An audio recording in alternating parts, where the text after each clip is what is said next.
Audio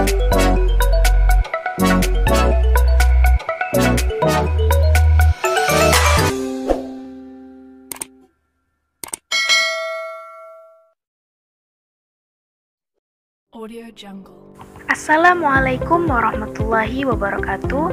Perkenalkan, saya Adela Nur Anissa, mahasiswa jurusan Manajemen Fakultas Ekonomi dan Bisnis Universitas Riau. Tujuan pembuatan video kali ini yaitu untuk memenuhi tugas individu mata kuliah Sistem Teknologi Informasi yang diampu oleh Bapak Rio Johannes Martahan Marpaung, SEMM. Materi yang akan saya sampaikan pada video kali ini yaitu tentang pengembangan sistem teknologi informasi, metode SDLC, dan metode alternatif lainnya.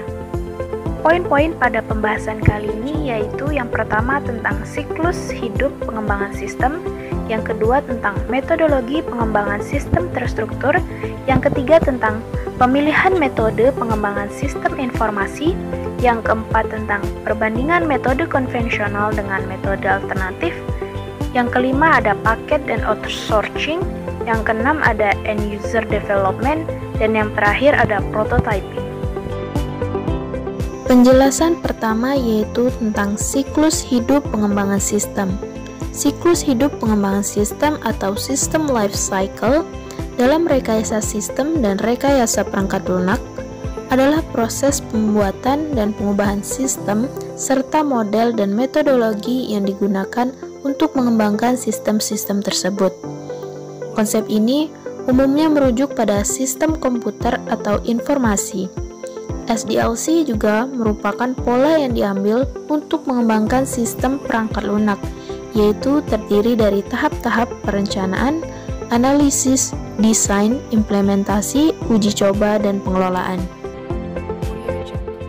Dalam rekayasa perangkat lunak Angsat A, konsep SDLC mendasari berbagai jenis metodologi pengembangan perangkat lunak. Metodologi-metodologi ini membentuk suatu kerangka kerja untuk perencanaan dan pengendalian pembuatan sistem informasi, yaitu proses pengembangan perangkat lunak.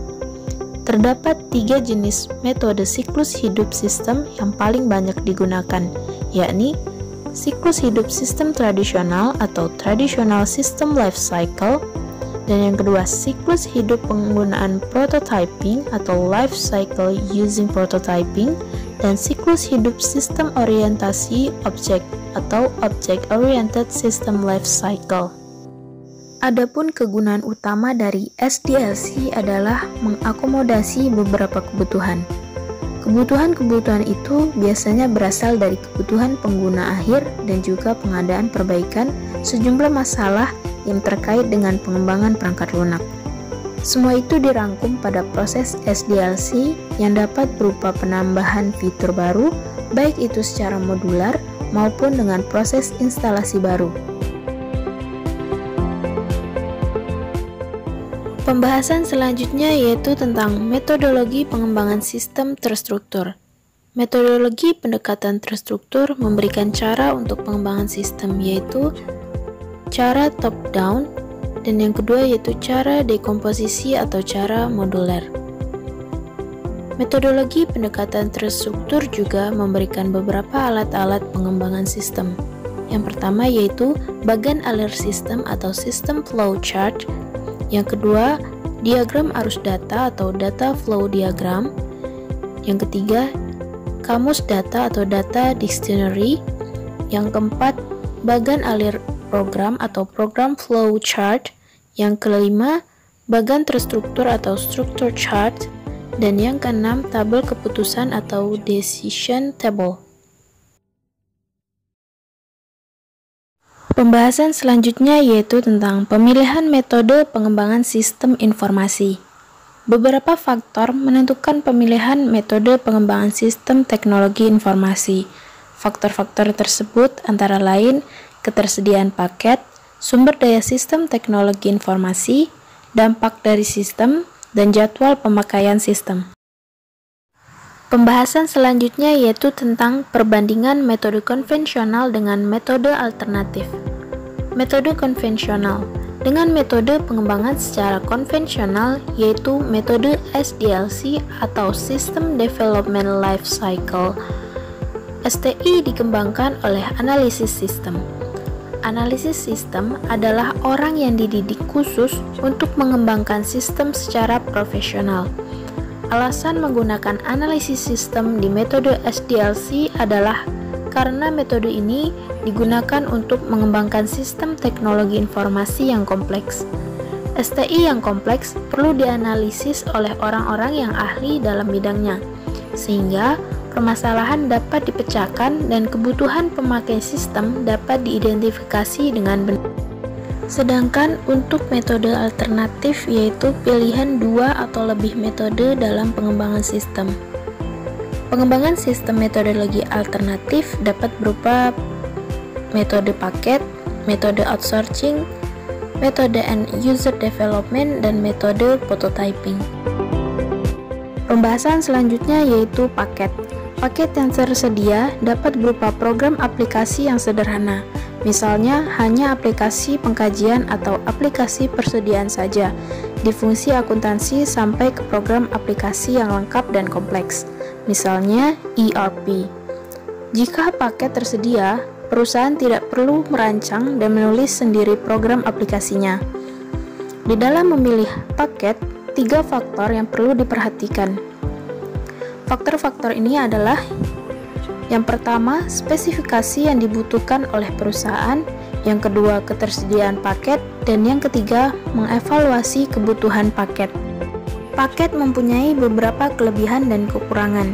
Kelebihan dari paket yaitu kualitas paket yang baik, dapat digunakan dengan seketika, harga paket relatif murah, dapat digunakan untuk rekayasa ulang proses bisnis, dan kompatibel dengan sesama pengguna paket.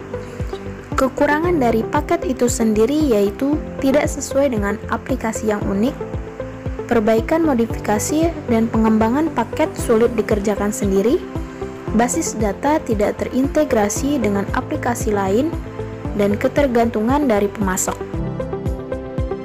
Metode alternatif yang kedua yaitu outsourcing.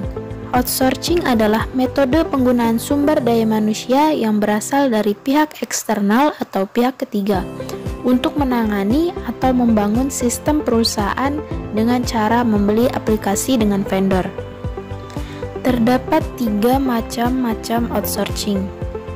Yang pertama yaitu outsourcing, yang kedua offshoring, dan yang ketiga business process outsourcing atau BPO. Metode alternatif yang ketiga yaitu end user development. End user development adalah sistem informasi yang berbasis komputer yang secara langsung mendukung aplikasi operasional dan manajerial dan end user. End user development merupakan salah satu metode pengembangan sistem berbasis komputer yang dilakukan oleh pemakainya sendiri atau user. Selama beberapa tahun belakangan ini, banyak pemakai yang mengembangkan sistem aplikasinya secara sendiri daripada bergantung pada spesialis informasinya. Pendekatan inilah yang dinamakan dengan end user development. Manfaat end user development yang pertama yaitu memindahkan sebagian beban kerja pengembangan sistem kepada pemakai. Yang kedua, mengurangi kesenjangan komunikasi antar pemakai dan spesialis informasi. Dan kerugian dari end user development yang pertama yaitu sistem yang buruk sasarannya, sistem yang buruk rancangan dan dokumentasinya, penggunaan sumber daya yang tidak efisien, hilangnya integritas data, dan hilangnya keamanan. Metode alternatif yang keempat yaitu prototyping. Prototyping adalah pengembangan yang cepat dan pengujian terhadap model kerja atau prototype dari aplikasi baru melalui proses interaksi dan berulang-ulang yang biasa digunakan ahli sistem informasi dan ahli bisnis. Keunggulan dari prototyping adalah yang pertama, adanya komunikasi yang baik antar pengembang dan pelanggan. Yang kedua, pengembang dapat bekerja lebih baik dalam menentukan kebutuhan pelanggan. Yang ketiga, pelanggan berperan aktif dalam pengembangan sistem.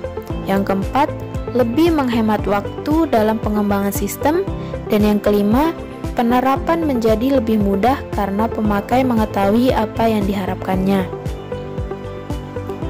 Kelemahan prototyping yaitu, yang pertama, pelanggan tidak melihat bahwa perangkat lunak belum mencerminkan kualitas perangkat lunak secara keseluruhan dan belum memikirkan pemeliharaan dalam jangka waktu yang lama.